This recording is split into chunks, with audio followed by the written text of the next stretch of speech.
E il torneo di basketball organizzato per Estrella Basketball a continuare a cancha di Aruba Juniors.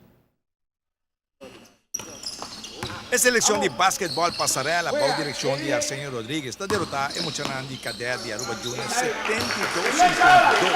Bom juega, camina com o mira por a seleção cumpre com o que está pedindo para ser bacana, especialmente na defensa, a funcionar hope bom mes. La selección, en definitiva para Ciudad, yo creo que va bastante bien, porque ¿qué es lo que pasa? A veces los fanáticos no comprenden de que es un equipo formado por jugadores de 12 años, 13 años, 14 años contra jugadores de 16 años.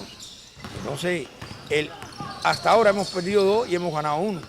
Entonces yo pienso que vaya bien, porque en una categoría que es muy superior a la de ella está bien. Aparte de eso, ¿cuál es el sentido o el objetivo de nosotros de estos juegos de esta selección? Primeramente para fogueos de ellos, porque sabemos que es muy difícil ganar un equipo de cadetes, pero lo que tenemos que pensar es en la preparación de ellos y a veces, claro, todo coach quiere ganar, pero hay que ver las cosas positivas y las cosas negativas. Y entonces dentro de las cosas positivas, pues estamos topando. Ya cuando estos jugadores se enfrentan a jugadores de su mismo nivel, ya la calidad es pareja y entonces los resultados van a ser mejores. Entonces, si están jugando a pasarela ya tiene un nivel alto, por eso está practicando bien ahora con los de cadetes. Claramente ya lo verán cuando ellos jueguen en el torneo nacional, que debe empezar en febrero o enero, me imagino yo.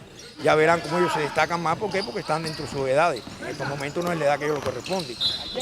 ¿Van a quedar juntos y jugar en el campeonato también de Aruba Basketball de selección? No. Ya en el campeonato de Aruba Basketball cada uno va para su grupo, ¿no? Emocionante Aruba Junior categoria cadete, ainda um pouco curu, pero o torneio te ajuda. Bom porque da tren hender hora 5 tinwega. Mas é mistake de bisananco na setembro torneio to começar, que vem de tour training nanto ponto coach que deu que nanto começar. Então por fim tem algo e também que entre o que com dezembro tem atividade para o grupo na nação.